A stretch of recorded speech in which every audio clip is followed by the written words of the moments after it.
Air condition के outer unit का temperature 80 degree centigrade तक होता है, लेकिन इंटरेस्टिंग बात यह है कि 1 मीटर की दूरी पर लगे हुए इंडोर यूनिट का टेम्परेचर 16 डिग्री सेंटीग्रेड तक होता है। हम बात करने जा रहे हैं रेफ्रिजरेशन साइकिल की।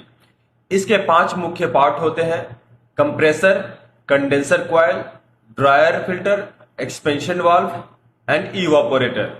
तो चलिए स्टार्टिंग करते हैं कंप्रेसर से।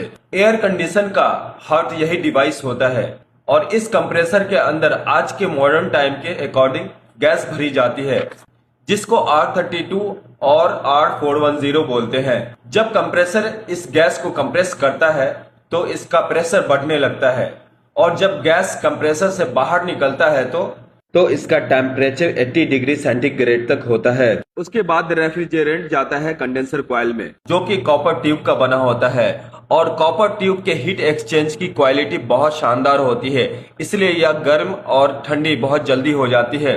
अब इस हाई टेम्परेचर रेफ्रिजरेंट को हमें ठंडा करने की जरूरत है, तो इसके लिए यहाँ पे एक फैन मोटर लगा होता है। जब इतनी लंबी कॉइल से रेफ्रिजरेंट फ्लो करता है तो ठंडा होने लगता है। जब रेफ्रिजरेंट कॉइल से बाहर निकलता है तो इसका टेम्परेचर 50 डिग्री सेंटीग्रेड तक पहुंच जाता है और यह वेपर से लिक्विड में बदल जाएगा। अब यह high pressure high temperature liquid dryer filter में जाएगा। ड्रायर फिल्टर के 2 फंक्शन होते हैं।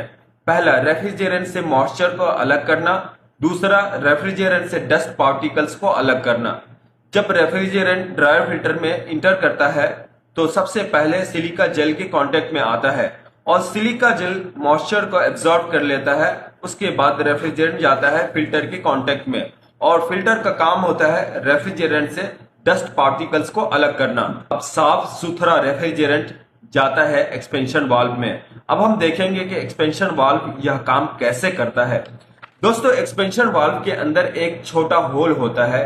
जब लिक्विड रेफ्रिजरेंट एक्सपेंशन वाल्व के अंदर इस छोटे से होल से गुजरता है तो suddenly high pressure high temperature liquid refrigerant low pressure low temperature में कन्वर्ट हो जाता है और इस तरह से यहाँ पर बहुत बड़ा बदलाव होता है। अब यह ठंडा रेफ्रिजरेंट जाता है रूम के अंदर लगे इवापोरेटर में। यह कॉइल भी कॉपर ट्यूब की बनी होती है जो हीट एक्सचेंज का काम तेजी से करती है।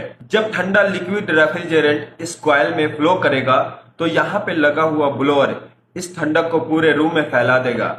अब यह कॉइल रूम को तो ठंडा कर रहा है, लेकिन रूम से मिलने वाली गर्मी से कॉइल में फ्लो हो रहा रेफ्रिजरेंट उबलने लगता है और यह वापस से वेपर में बदलने लगता है। लेकिन लिक्विड रेफ्रिजरेंट 100